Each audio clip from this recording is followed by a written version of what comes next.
In a chamber 60 feet beneath Chicago, three pale humanoids emerge from the darkness, 8 feet tall, eyes glowing amber in the lantern light. Engineer Theodore Harrison and his team are trapped. The tallest creature raises its hand, long fingers pointing directly at them. Before we dive in, comment where in the world you are watching from, and don't forget to click subscribe. In the winter of 1905, beneath the frozen streets of Chicago, men were carving tunnels through clay and limestone that had lain undisturbed since the last ice age, retreated 10,000 years earlier. The Chicago Tunnel Company had been granted permits to construct a vast network of freight tunnels 40 feet below street level, designed to move coal and goods without clogging the increasingly congested surface roads. It was ambitious, expensive, and dangerous work. The tunnels were narrow, barely wide enough for the small electric locomotives that would eventually run through them. The air was thick with coal dust and the smell of wet earth. Lanterns provided the only light, casting shadows that danced and shifted as workers moved through passages that seemed to stretch into infinite darkness.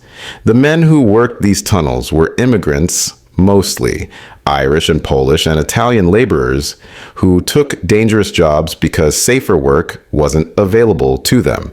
They were tough men, practical men, not given to superstition or fancy, which made what they reported encountering in those tunnels all the more difficult to dismiss as imagination or hysteria.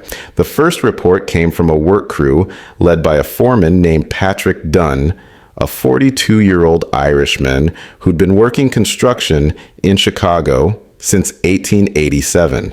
Patrick had helped build some of the city's first skyscrapers, had worked on bridge construction over the Chicago River, and had spent the last 3 years supervising tunnel crews for the Chicago Tunnel Company. He was known for running tight crews, maintaining excellent safety records, and never tolerating workers who were drunk or unreliable.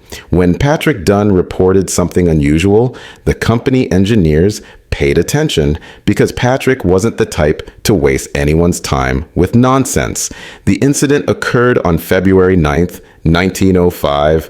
Patrick's crew was working on extending a tunnel branch that would eventually connect to the warehouse district near Lake Street. They were approximately 60 feet below ground level, working in a section where the tunnel had been carved through a layer of blue clay that the geologists said was laid down during the Pleistocene epoch. The work was progressing well. The crew had excavated about 15 feet that day, shoring up the walls with timber supports as they advanced. It was nearing the end of the shift, around 5 in the evening, when one of the workers, a young Polish man named Józef Kowalczyk, called out that he'd broken through into some kind of void. Patrick moved forward with his lantern to investigate. The tunnel face where Joseph had been working showed a hole about 2 feet in diameter, where his pick had apparently broken through into empty space beyond. Patrick could feel air moving through the opening, cold air that smelled of earth and something else he couldn't quite identify. Old decay, perhaps, or stagnant water. He called for more light and had 2 other workers bring their lanterns closer. Peering through the hole, Patrick could see that they'd broken into what appeared to be a natural cavity in the rock, possibly a cave or a void. Created by ancient water flow, the space beyond looked large, extending farther than their lantern light could reach. The company's standard procedure when encountering unexpected voids was to stop work, secure the area, and report to the engineering office so proper assessment could be made. Patrick was about to order the crew to pack up when Joseph pointed at the opening and said something in Polish that Patrick didn't understand. But Joseph's tone was clear enough. Fear. Patrick looked back through the hole and saw what had alarmed the young worker. Movement in the darkness, something pale shifting just beyond the range of their lantern light. Patrick's first thought was rats. The tunnels often had rats, enormous specimens that fed on garbage and waste from the surface, but what he glimpsed didn't move like a rat. The motion was too large, too deliberate. He called for the crew to be quiet, and in the sudden silence, they heard sounds from beyond the void, shuffling like bare feet on stone, and something else. A sound that might have been breathing, raspy and wet, coming from multiple directions at once, as if whatever was in there wasn't alone. One of the other workers, an Italian named Marco Rossi, grabbed Patrick's arm and said they needed to leave immediately. Marco had been working tunnels for 5 years and claimed he'd heard stories from other crews about finding strange things underground. Patrick told him to calm down, that it was probably just an animal that had burrowed into the void from somewhere else. But even as he said it, Patrick didn't quite believe his own explanation. Animals didn't breathe like that, and animals didn't make the other sound he was starting to hear. A low vocalization that almost sounded like words, syllables formed by throats that weren't quite shaped right for human speech. Patrick made a decision. He ordered the crew to board up the hole immediately. They grabbed timber planks and nailed them across the opening, working quickly and with an urgency that suggested none of them wanted to linger there any longer than necessary. As they worked, Patrick kept his lantern pointed at the gap, watching for any further movement. What he saw in those few minutes would stay with him for the rest of his life. A face, pale as limestone and just as rough textured, appeared briefly in the opening before they got it covered. The face was human in its general structure, but wrong in its proportions. The eyes were too large, positioned too far apart, and they reflected the lantern light like an animal's eyes. The nose was flat, barely more than 2 holes in the center of the face. The mouth was wide, lipless, showing teeth that looked more like they belonged in a skull than a living creature. The face watched them for perhaps 3 seconds before retreating back into darkness. Patrick heard Marco praying in Italian. Joseph had gone pale and was gripping his pickaxe like a weapon. The other 3 workers on the crew were backing away from the wall, ready to run if whatever was behind there decided to come through. Patrick ordered everyone to gather their tools and head back to the surface immediately. They didn't argue. The crew packed up in record time and made their way back through the tunnels they'd already completed, walking faster than was strictly safe given the uneven ground and poor lighting. When they reached the surface access shaft and climbed the ladder to street level, the cold February air had never felt so welcome. Patrick told his crew to go home, that he'd report to the engineering office and they'd decide how to proceed.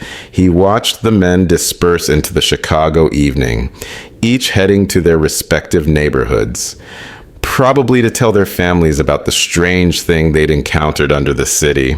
Patrick knew those stories would spread. Chicago's immigrant communities were tight-knit. What one worker saw, a dozen families would hear about by the next day. Patrick walked to the Chicago Tunnel Company offices on Michigan Avenue and requested to speak with the chief engineer, a man named Theodore Harrison. Theodore was 58 years old, a graduate of the Massachusetts Institute of Technology, and had been supervising major construction projects for 3 decades. He was not a man easily impressed or alarmed. Patrick explained what his crew had encountered, trying to stick to facts and avoid speculation. He described the void, the sounds, the movement in the darkness, and yes, the face he'd seen before they boarded up the opening. Theodore listened without interrupting, his expression neutral, taking notes in a leather-bound journal he always carried. When Patrick finished, Theodore asked several questions. How large was the void? Approximately 8 to 10 feet in height based on what he'd seen through the opening, extending at least 20 feet in length, possibly more. How many of these creatures had Patrick actually observed? Just one face, clearly. But the sound suggested there might have been several in the space. Could it have been a homeless person or vagrant who'd somehow gotten into the tunnels through a connection to the surface? Patrick didn't think so. The face hadn't looked human, despite its humanoid structure, and no vagrant could have accessed that void without tools to carve through solid clay. Theodore considered this information and made a decision that would have significant consequences. He would organize a proper investigation of the void to be conducted the following day by a team that included himself, Patrick, two other engineers, and a contingent of workers for safety and assistance. They would bring additional lighting, measuring equipment, and photographic apparatus. Whatever was down there, whether natural phenomenon or something else, needed to be documented properly. The Chicago Tunnel Company couldn't have rumors of monsters underground interfering with their very expensive construction project. Better to investigate, document, and provide a rational explanation that would put the workers' fears to rest. The investigation team assembled the next morning. February 10th, 1905. Theodore Harrison brought along two assistant engineers, Samuel Brooks and David Chen. Samuel was 34, American-born, trained at Cornell. David was 41, had immigrated from China as a young man, and had proven to be one of the most talented engineers the company employed, despite facing discrimination that would have driven lesser men from the profession. Patrick Dunn returned as the crew foreman, bringing with him 4 workers, including Joseph Kowalczyk, who'd been the first to break through to the void. The team also included a photographer named William Crane, who specialized in interior and industrial photography and had documented several of the tunnel construction phases for the company's records. They descended into the tunnels mid-morning, carrying enough equipment that it took 2 trips down the access shaft to get everything in place. The electric lights that had been strung in the completed tunnel sections provided decent illumination until they reached the work face where Patrick's crew had stopped the previous day. Beyond that point, they relied on lanterns and the new electric torches that were just becoming available, powered by dry cell batteries and producing a harsh white light that penetrated farther into darkness than oil lanterns could. The boards Patrick's crew had nailed across the opening to the void were still in place, undisturbed. Theodore examined them carefully, looking for any signs that something from the other side had tried to remove them or break through. He found nothing. The boards were exactly as they'd been left. Theodore gave the order to remove them carefully and prepare for initial observations. The workers pulled the boards away, revealing the 2-foot hole that opened into the void beyond. Theodore, Samuel, and David took turns examining the opening with their electric torches, trying to map the space beyond. What they saw confirmed Patrick's description: a cavity perhaps 8 feet high and extending at least 20 feet in the direction they could see, possibly farther. The walls of the void were not natural limestone or clay, but appeared to have been carved or worn smooth by some process. The floor was relatively level, covered with fine sediment that might have been dust or decomposed organic matter, and there were markings on the walls, crude but deliberate, scratched into the stone, patterns that might have been symbols or simply random scoring. Theodore wanted a closer look. Against the strong objections of Patrick and several of the workers, Theodore decided they should enlarge the opening enough for a person to enter the void. David Chen supported this decision from an engineering standpoint. They needed to know if the void was structurally sound, whether it posed a collapse risk to their tunnel, and what its dimensions actually were. Samuel Brooks was less certain, but deferred to Theodore's authority. Patrick argued that entering that space was dangerous and foolish, that they should simply reroute the tunnel to avoid the void entirely. But Theodore was determined, and as chief engineer, his decision was final. The workers spent the next hour carefully enlarging the opening, removing clay and small rocks until they had a passage roughly 4 feet square. Theodore went first, climbing through with an electric torch in one hand and a measuring tape in the other. Samuel followed, then David, then William, the photographer, with his equipment.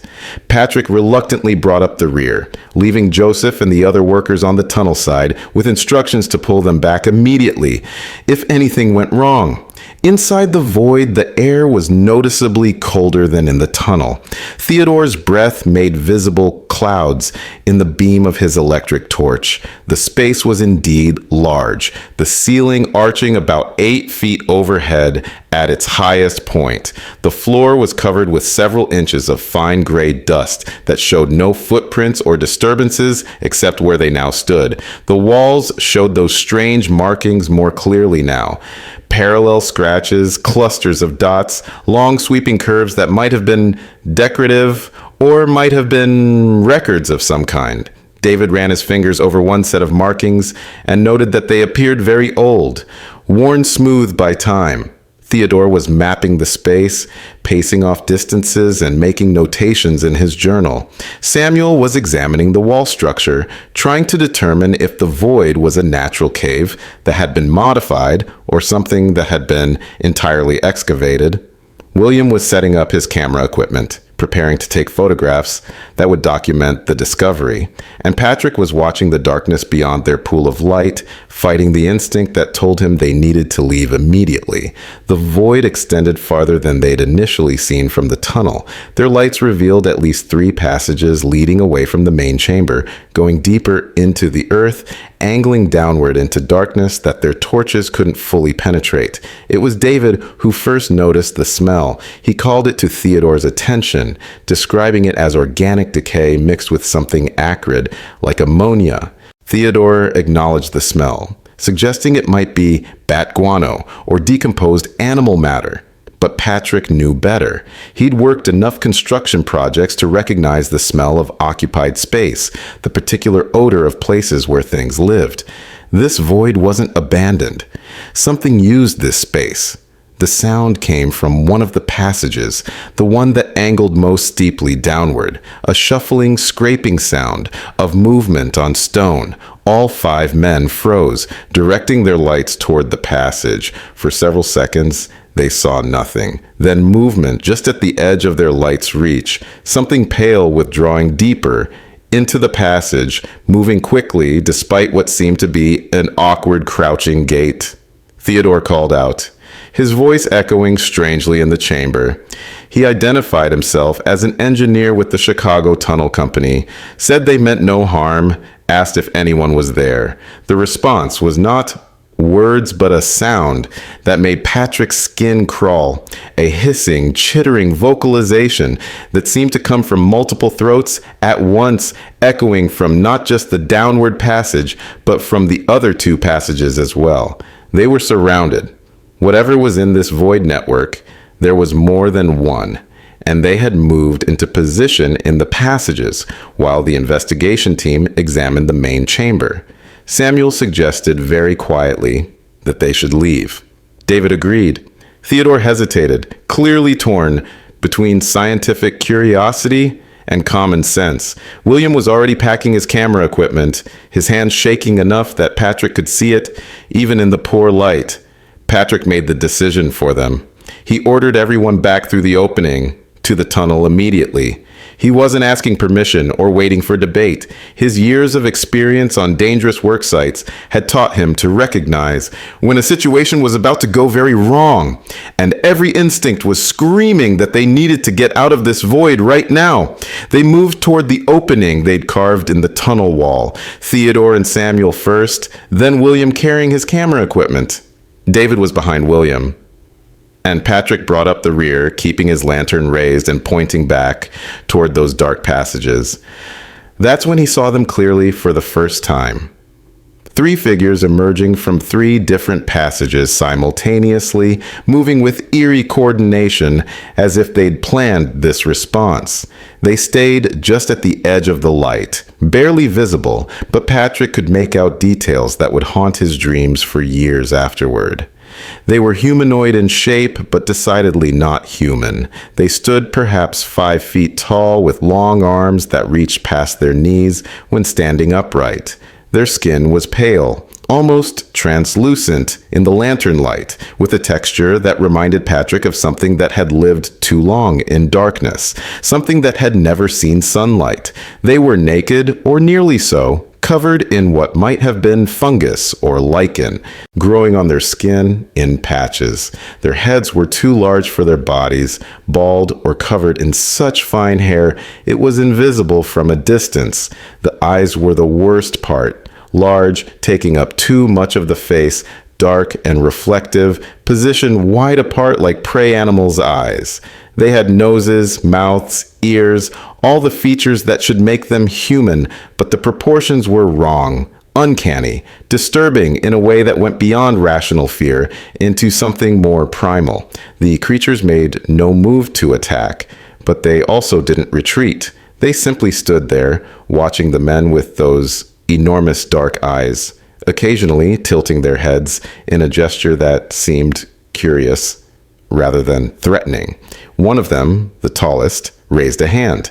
The fingers were long, tipped with thick nails that were almost claws. It pointed at Patrick, then at the opening, then made a pushing gesture. The meaning was clear. Leave. Get out. Don't come back. Patrick didn't need to be told twice. He backed through the opening, keeping his eyes on the creatures until he was through. David followed immediately, then William, who practically fell through in his haste. Samuel and Theodore came last, Theodore still trying to get a final look at the creatures, still making mental notes of what he was observing, even as Patrick was shouting for Joseph and the workers to help pull them through and board up the opening immediately. The workers responded with impressive speed. Within minutes, they had boards nailed across the opening again, this time with additional bracing. Patrick ordered them to continue boarding, to use every piece of timber they had on the site to ensure nothing could come through from the void side. As they worked, they could hear sounds from beyond the wall, scratching, tapping, and those same chittering vocalizations. The creatures were right on the other side of the boards, perhaps examining what the humans had done, perhaps trying to understand these intruders who'd broken into their domain. When the boarding was complete, Theodore ordered everyone back to the surface. The journey through the completed tunnel section seemed to take forever. Every sound echoed strangely. Every shadow cast by their lanterns seemed to hide something watching. When they finally emerged onto the street, into the cold, bright afternoon of Chicago winter, the relief was palpable. Several of the workers actually kissed the ground. David Chen sat on the curb and put his head between his knees, breathing deeply, trying to calm his racing heart. Samuel Brooks looked like he might vomit. William Crane was already walking away, carrying his camera equipment, moving as fast as he could toward the nearest streetcar stop. Theodore Harrison stood on the sidewalk, staring at the access shaft they'd just emerged from, his expression unreadable. Finally, he turned to Patrick and asked a question that Patrick had been dreading. What did Patrick think those creatures were? Patrick didn't have an answer, at least not one that made sense. They weren't animals, despite their appearance. They'd shown too much awareness, too much coordination. They'd communicated, if only to tell the men to leave. They'd been living in those tunnels, probably for a very long time. But where had they come from? How had they survived? And most importantly, what was the Chicago Tunnel Company going to do about them? Theodore said he needed time to consider their options.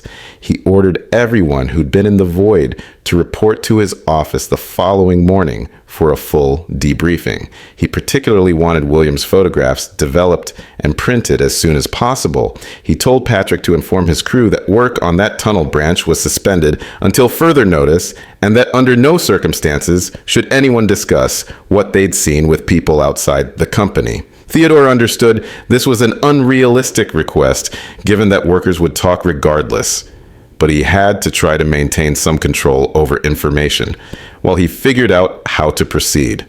Patrick walked home to his boarding house in Bridgeport, his mind replaying everything he'd seen. Those creatures weren't monsters.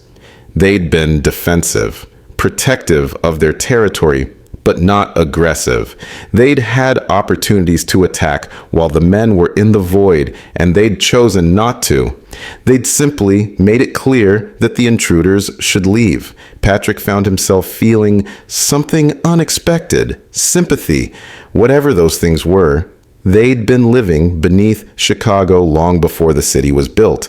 The tunnels humans were carving through the earth were invading their home, destroying their habitat. From their perspective, the humans were the monsters. The next morning's debriefing at Theodore Harrison's office included not just the investigation team, but also 2 executives from the Chicago Tunnel Company and a representative from the city's Department of Public Works. William Crane arrived with his developed photographs, and everyone gathered around as he laid them out on Theodore's desk. The images were remarkably clear given the lighting conditions. Several showed the void's main chamber and the strange wall markings. One showed the entrance to one of the downward passages, and 2 showed the creatures themselves, pale figures caught at the edge of the light, their eyes reflecting the camera's flash, their proportions clearly inhuman. The company executive's first reaction was to question whether the photographs were genuine or some kind of hoax. William, offended by the implication, explained his photographic process in detail and offered to let them examine the original glass plate negatives. Theodore supported William's credibility, pointing out that he and 4 other witnesses had seen the creatures directly and could corroborate that the photographs accurately represented what they'd encountered. The executives reluctantly accepted this, but immediately raised concerns about what this discovery meant for the tunnel construction project. The project was already over budget and behind schedule. The company had significant financial obligations to investors and contractual commitments to the businesses that would use the freight tunnels once completed. News that they'd discovered some kind of underground humanoid creatures would create panic, potentially halt all construction, and certainly lead to lawsuits and investigations that could bankrupt the company. The executives made it clear they needed this problem to go away as quietly as possible. Theodore understood their position, but argued that they had a moral and scientific obligation to document what they'd found and report it to appropriate authorities. Who those authorities would be, no one was quite sure. The police, the university, some kind of scientific society? The debate continued for over an hour. The Department of Public Works representative suggested they simply seal that section of tunnel permanently and reroute around the void. The company executives supported this approach. Theodore and David argued that sealing one area wouldn't solve the problem because they didn't know how extensive the creature's tunnel network was. Samuel Brooks suggested bringing in academic experts. The executives rejected this, insisting that outside experts would guarantee the story leaked to the press. In the end, a compromise of sorts was reached. The tunnel branch where the void had been discovered would be permanently sealed using concrete and steel reinforcement, creating a barrier that nothing could break through from either side. Construction would continue, but with modified protocols. Any crew that encountered unexpected voids or cavities would immediately stop work and report to Theodore's office. Under no circumstances would anyone enter any void without explicit authorization from Theodore himself. The workers who'd witnessed the creatures would be offered bonuses to sign agreements not to discuss what they'd seen outside the company. And most controversially, all evidence of the discovery, including William's photographs and Theodore's notes, would be held in the company's confidential files rather than shared with academic or government institutions. Patrick Dunn found this resolution deeply unsatisfying. He understood the business realities, the need to keep the project moving and avoid panic, but he also felt they were making a mistake. Those creatures deserved better than to be buried behind a concrete wall and pretended away. They were living beings, intelligent enough to have created those tunnel networks, adapted enough to survive who knows how many years beneath the city. They were evidence of something science didn't understand, something that could expand human knowledge if studied properly. Instead, they would be hidden, forgotten, treated as an inconvenience rather than a remarkable discovery. But Patrick wasn't in a position to make these decisions. He was a foreman, a worker, someone who took orders rather than giving them. He signed the confidentiality agreement, accepted the bonus payment, and returned to work supervising other tunnel crews in sections far away from where the void had been found. He watched over the following weeks as that particular tunnel branch was sealed. Massive concrete walls were poured, reinforced with steel beams, built thick enough that nothing could possibly break through. The sealed section was removed from the tunnel maps as if it had never existed. Official records showed only that a structural instability had required abandonment of that branch and rerouting through different geology. The workers who'd seen the creatures gradually returned to normal work routines, though none of them ever quite forgot what they'd encountered.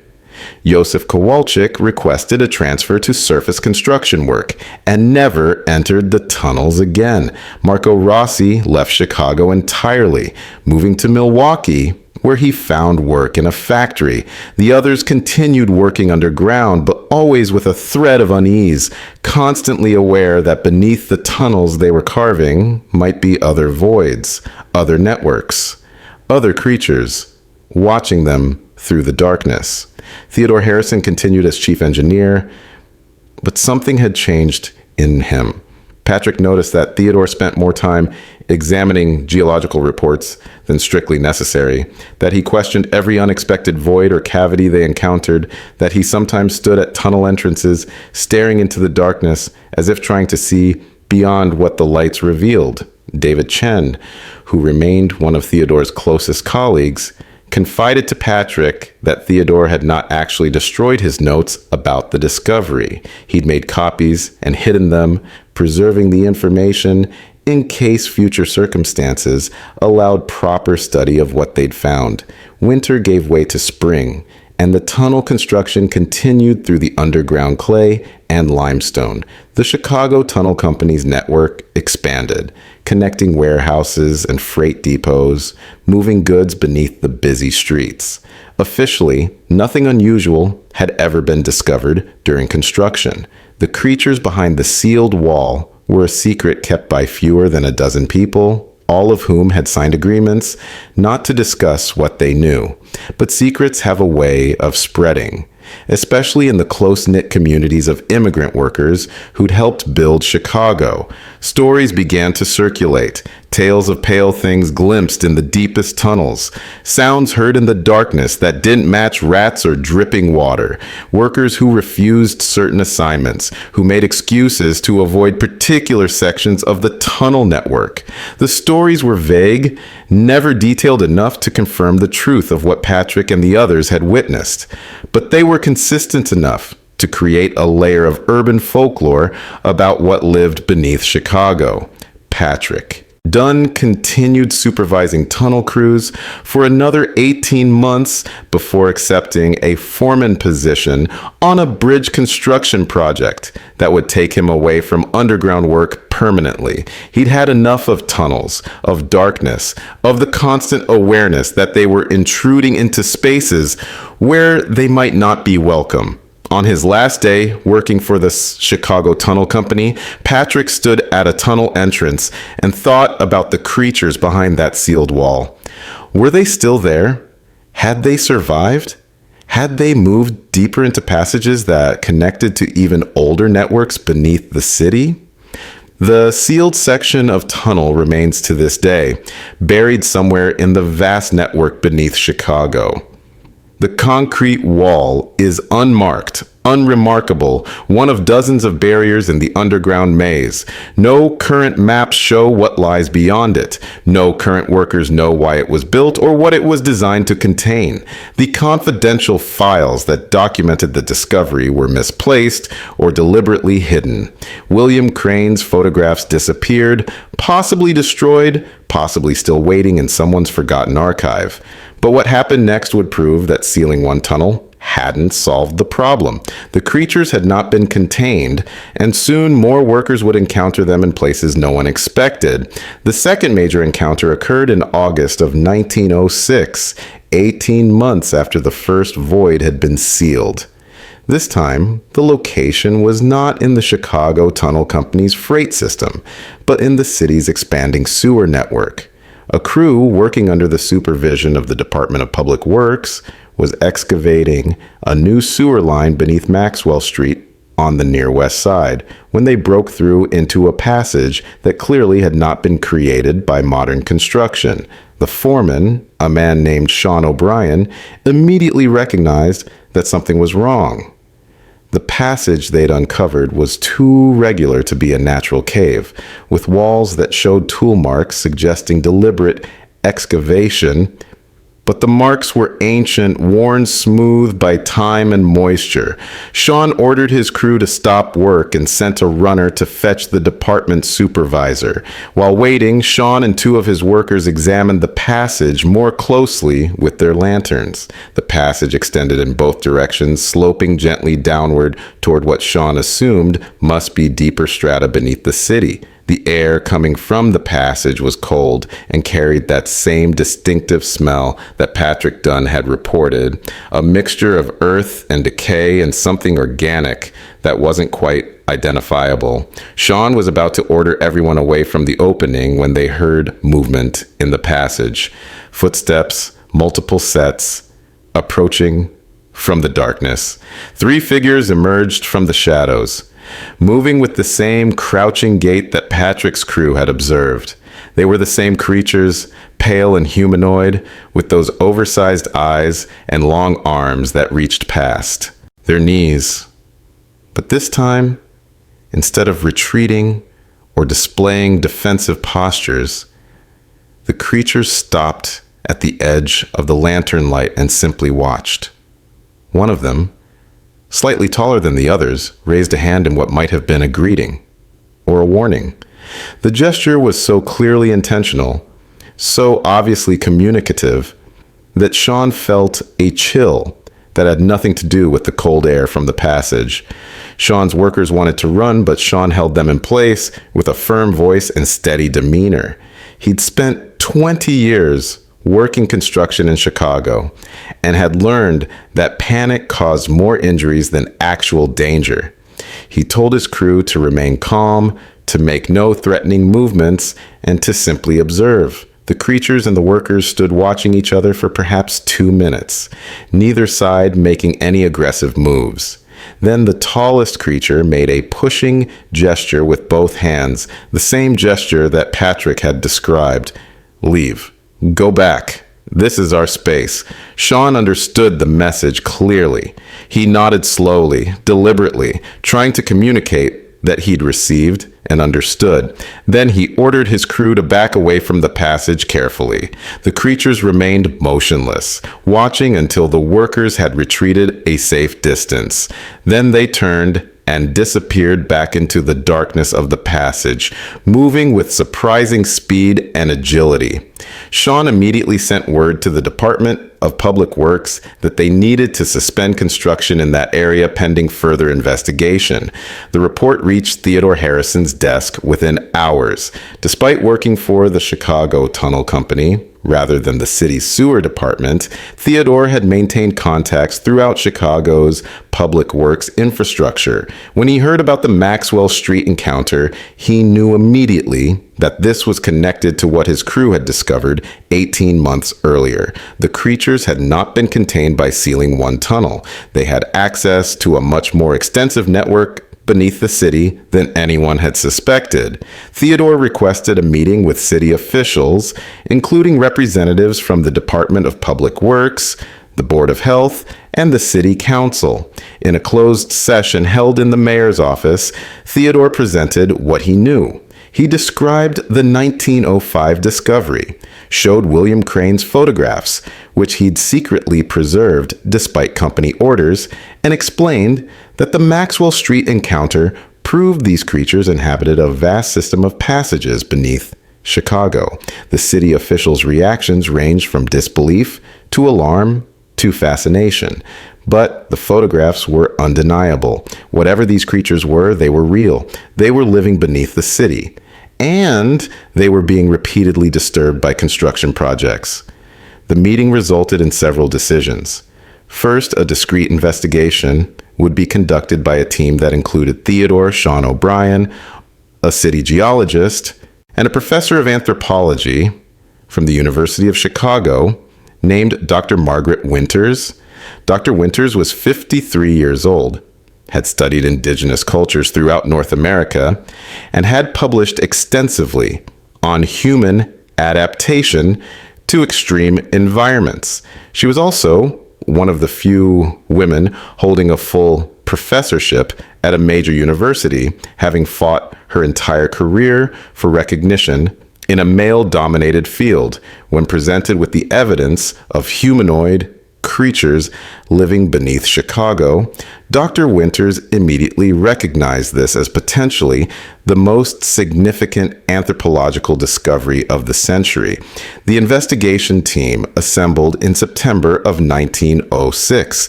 Their objective was not to capture or harm the creatures, but to document their existence, understand their habitat, and determine how construction projects could proceed without destroying their living spaces or forcing dangerous confrontations. Dr. Winters insisted on treating the creatures as intelligent beings, deserving of respect and consideration, not as pests to be exterminated or obstacles to be removed. Theodore supported this approach completely, his guilt over the first encounter's handling having weighed on him for 18 months. The team began by mapping known encounter locations and searching city records for any historical reports of unusual discoveries underground. What they found was remarkable. Reports going back to the city's founding in the 1830s mentioned occasional discoveries of worked passages beneath the streets.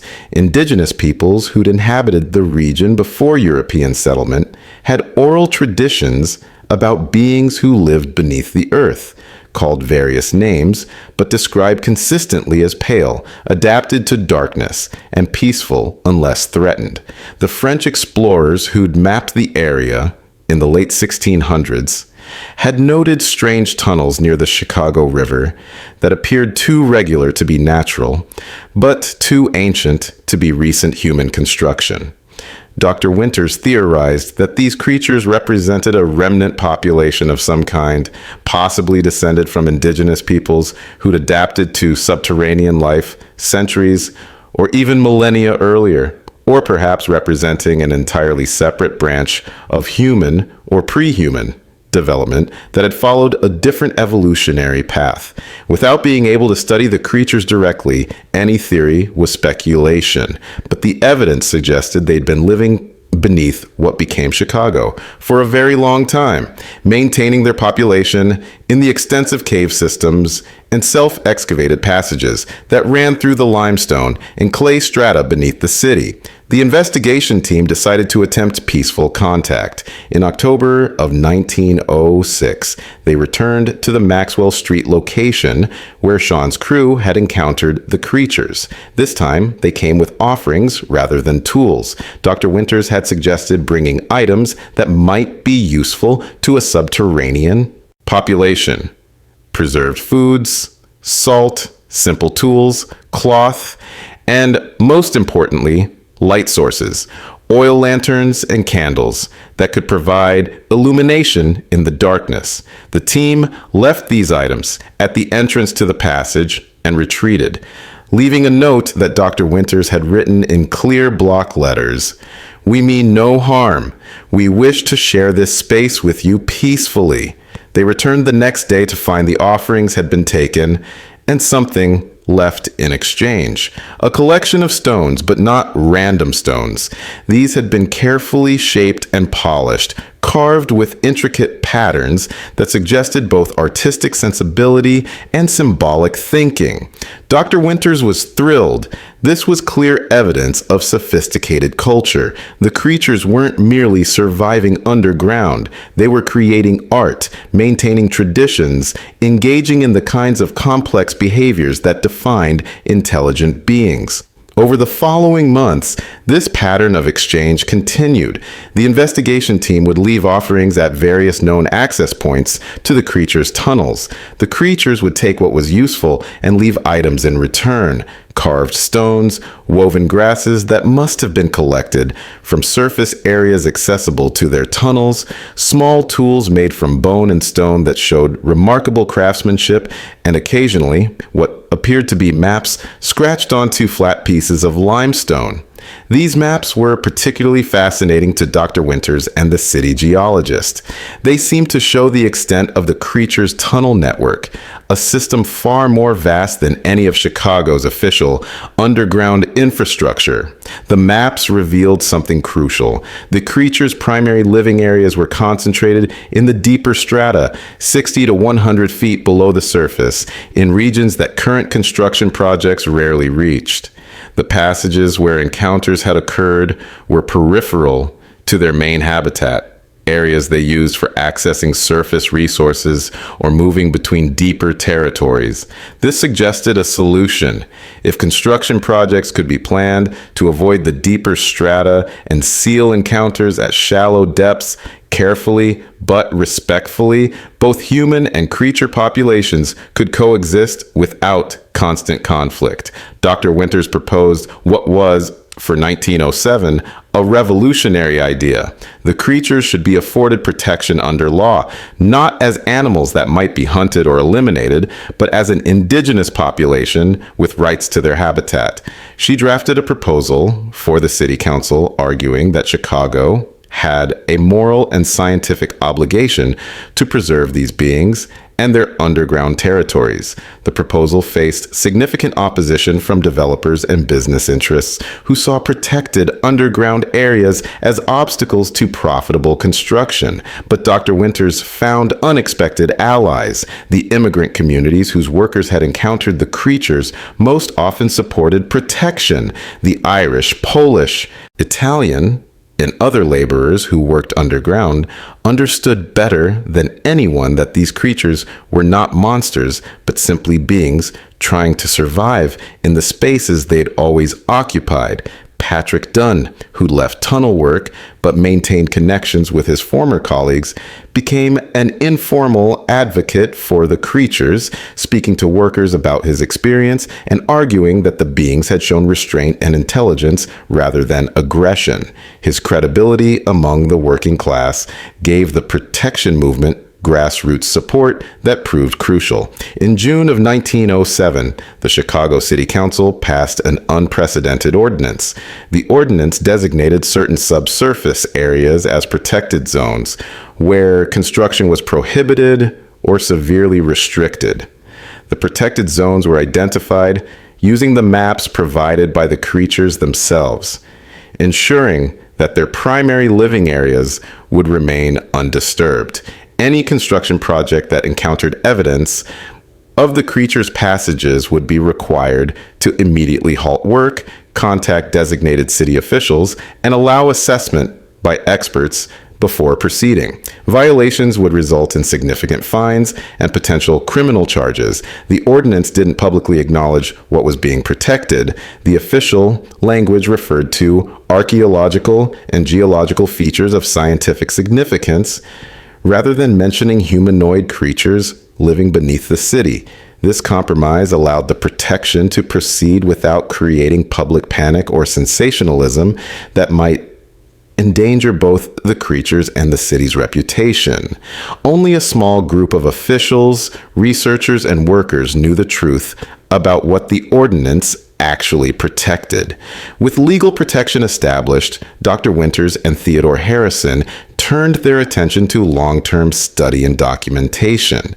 Dr. Winters established what she called the Chicago Subterranean Research Project, ostensibly focused on geological and archaeological features, but actually dedicated to studying the creatures and their culture. The project operated out of the University of Chicago, with discreet funding from philanthropists who'd been brought into confidence. Over the next decade, the project accumulated remarkable knowledge about the beings beneath Chicago. The research team never captured specimens or forced direct contact. All study was conducted through observation and analysis of items exchanged. What emerged was a picture of sophisticated culture. The creatures lived in extended family groups, created art and symbolic objects, maintained traditions through carved symbols, and had developed a stable relationship with their environment that allowed their population to persist for thousands of years. Dr. Winters published papers about her findings, carefully presenting them as theoretical models of human adaptation without revealing the creature's existence.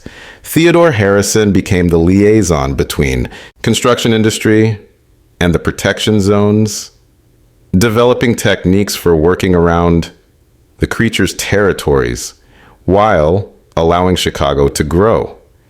By 1915, a decade after the first encounter, peaceful coexistence had been established. The creatures remained in their deep passages, rarely venturing into areas where they might encounter humans. Protocols existed for managing occasional breaches without violence. The creatures left carved stones with specific patterns at breach sites to signal humans to seal and reroute. Workers developed folklore about the creatures that emphasized coexistence rather than fear. Patrick Dunn lived to see this transformation. In 1923, nearly 2 decades after his initial encounter, he spoke at a symposium at the University of Chicago, bringing together everyone involved in the discoveries and protection efforts. Patrick reflected on how understanding had replaced fear, how the decision to protect rather than destroy had been the right choice both morally and practically. Dr. Winters spoke about the scientific value of the creature's survival. Theodore Harrison emphasized that accommodation had not stopped Chicago's growth. The symposium concluded with plans for Dr. Winters' protege, Robert Kellerman, to continue the research project after her retirement. The years that followed saw continued peaceful coexistence. The protected zones remained undisturbed. The exchange of items at passage entrances continued occasionally, though less frequently than in earlier years, as both populations learned to avoid each other's primary territories. The creature's population appeared stable based on the few glimpses researchers managed.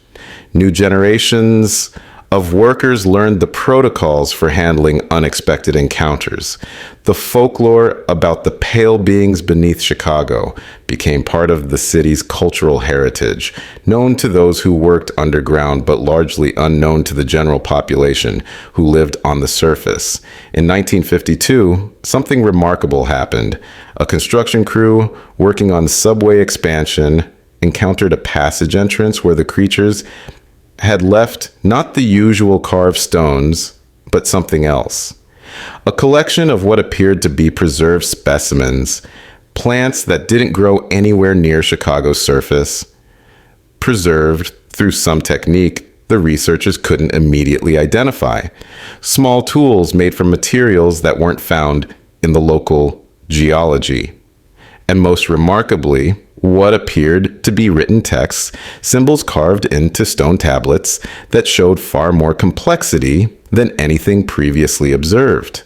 Robert Kellerman, now leading the research project, spent months analyzing these items. His conclusion was startling. The creatures had access to regions beyond Chicago's underground, possibly extensive cave systems that connected to other locations dozens or even hundreds of miles away. The plants and materials suggested they ranged far more widely than anyone had suspected. The text suggested their culture had developed writing systems, recorded knowledge, maintained traditions through written rather than just oral transmission. The beings beneath Chicago were not an isolated remnant population, barely surviving. They were part of a larger network, possibly a civilization, that extended throughout the underground spaces beneath the entire Great Lakes region. This discovery led to expanded research. Kellerman coordinated with researchers in other cities looking for similar evidence of subterranean populations.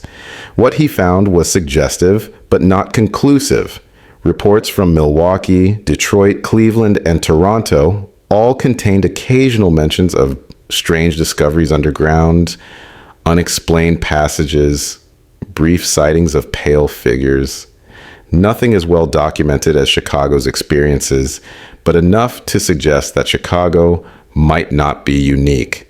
The creatures might represent a widespread population that had adapted to living beneath human cities, avoiding contact, maintaining their own separate culture in spaces humans rarely accessed. The research continued through the second half of the 20th century. New technologies brought new tools for study. Motion-activated cameras placed at passage entrances occasionally captured images of the creatures, though they seemed to understand what the cameras were and avoided them when possible. Audio recording equipment picked up vocalizations that linguists analyzed, finding patterns suggesting structured language. Chemical analysis of items left by the creatures revealed details about their diet, their health, their population structure. By the 1980s, enough data had accumulated that Kellerman felt confident making certain conclusions. The creatures were definitely humanoid, possibly representing a branch of human evolution that had diverged tens of thousands of years ago, or possibly a separate species of the genus Homo that had survived alongside Homo sapiens. Their population beneath Chicago was estimated at somewhere between 50 and 200 individuals, though this was speculative based on limited observations. They lived primarily on fungi they cultivated in their deeper passages, supplemented by occasional foraging at the surface through hidden access points. Their life expectancy was unknown, but might be considerable given their stable population and lack of predation. They had language, culture, technology appropriate to their environment, and social structures that had allowed them to survive in an extraordinarily challenging habitat. The most important conclusion was this: they were peaceful.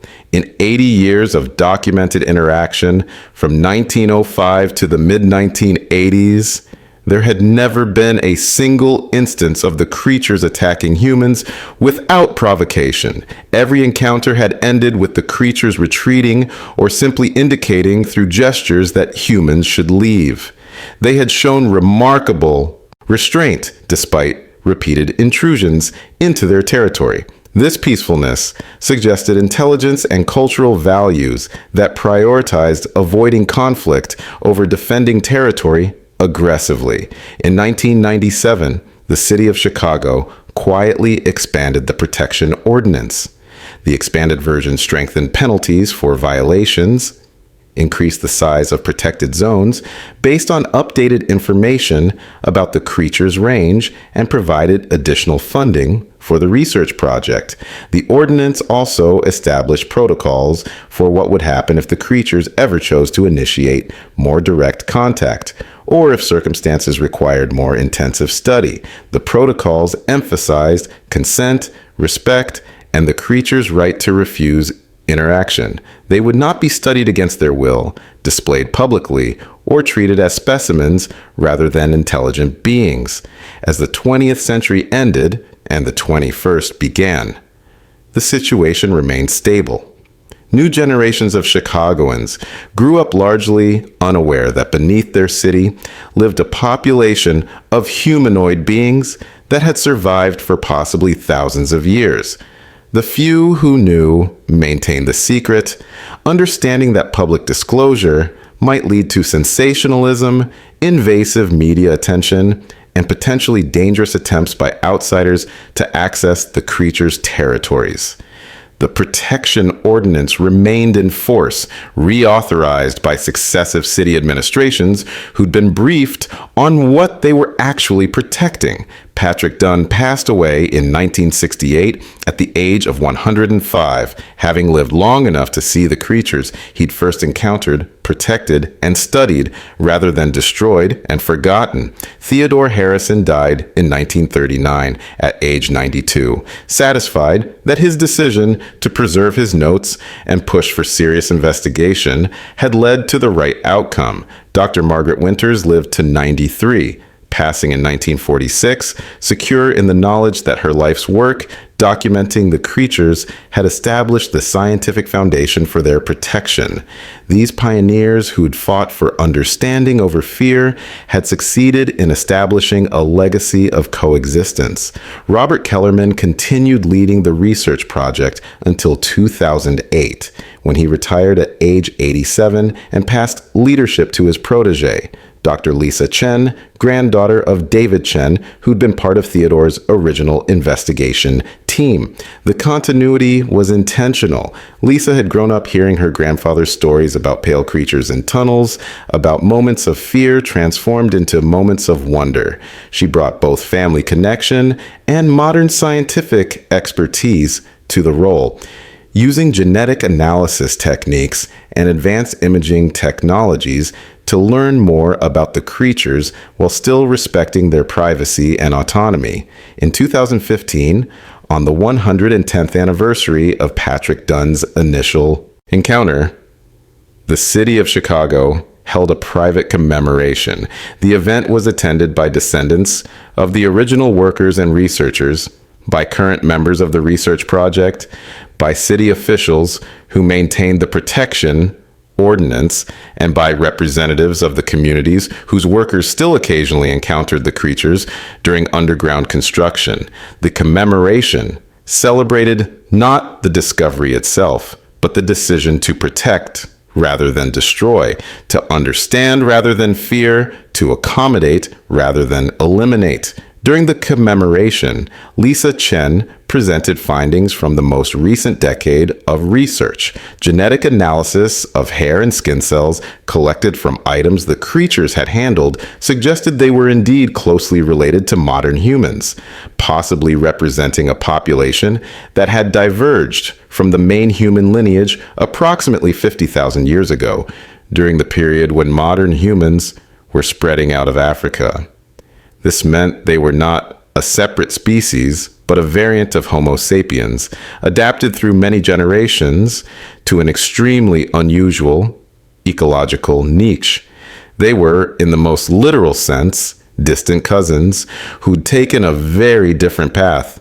This genetic evidence had profound implications. It meant the creatures had rights not just as intelligent beings, but as humans.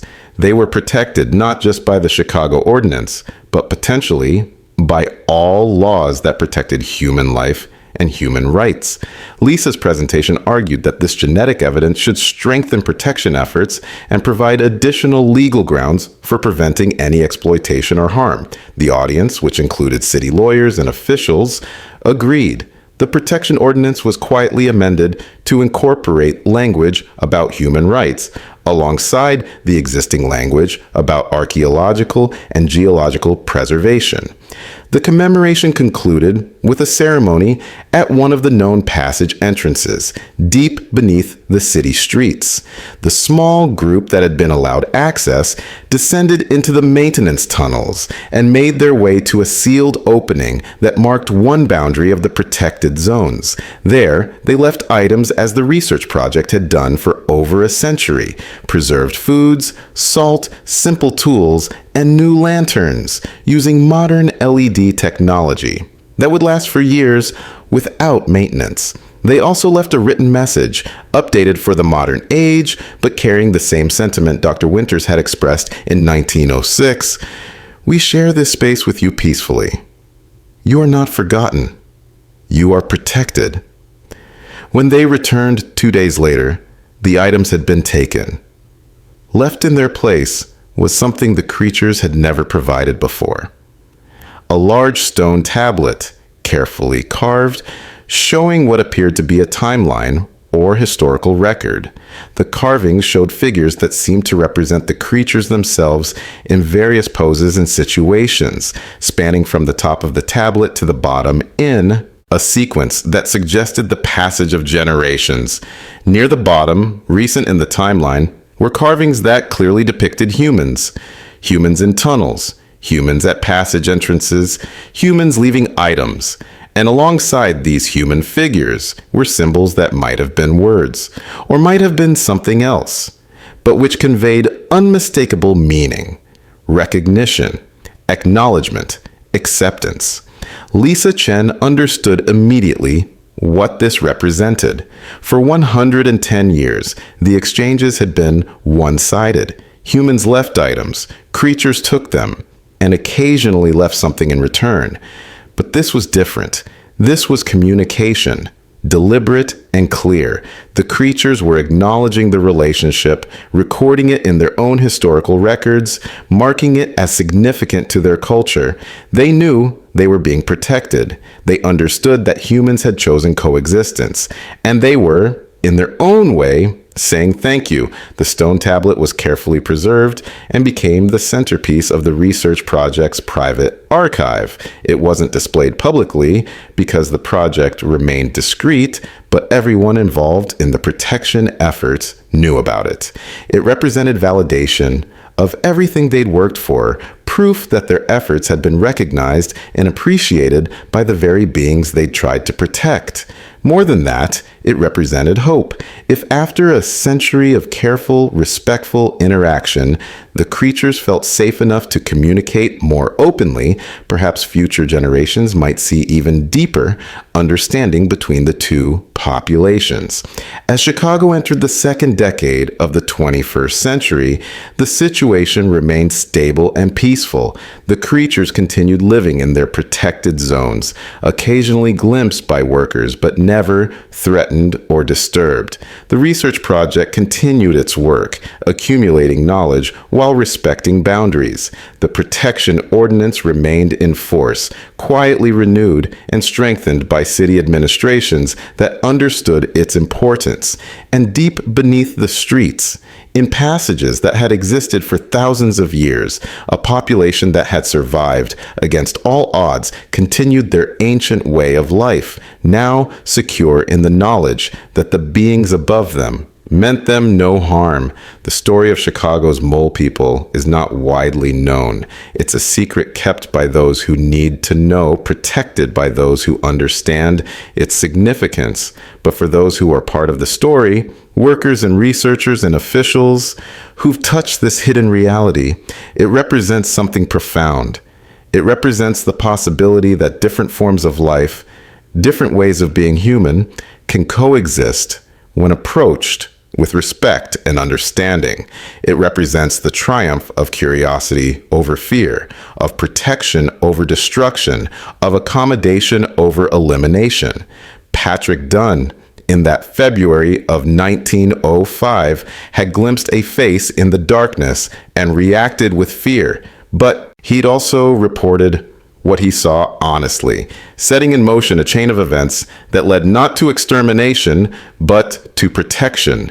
Theodore Harrison had insisted on investigation rather than immediate sealing, allowing the truth to be documented. Dr. Margaret Winters had recognized intelligent beings deserving of respect rather than specimens to be captured, and all the workers, researchers, officials, and citizens who'd been brought into the secret over the decades had chosen to maintain protection rather than seeking fame or profit from exposure. That's the real story of the mole people beneath Chicago. Not the discovery itself, but what humans chose to do with that discovery. And for 120 years now, from that first encounter in 1905 to the present day, the choice has been consistent: protection, respect, coexistence. The creatures remain beneath the city, living their lives in the darkness they've adapted to, knowing that the beings above them have chosen to share the space rather than claiming it exclusively. And Chicago continues to grow and thrive on the surface, its people largely unaware that beneath their feet lives a population that represents one of the most remarkable examples of human adaptability and survival ever discovered. The concrete wall that Patrick's crew built in 1905 is still there 120 years later, buried somewhere in the forgotten sections of Chicago's underground maze. But it's no longer a barrier meant to seal away something frightening. It's a boundary marker, a symbol of respect, a reminder that some spaces belong to others and should remain undisturbed. And on both sides of that wall, life continues. Different forms of human existence separated by 60 feet of rock and a century of careful, thoughtful coexistence. That's how the story of the Mole People ends. Not with destruction or exploitation, but with understanding. Not with fear, but with wonder. And not with forgetting, but with remembering that we share this world with more than we know. And sometimes the greatest discovery is learning how to live alongside the unknown rather than trying to eliminate it.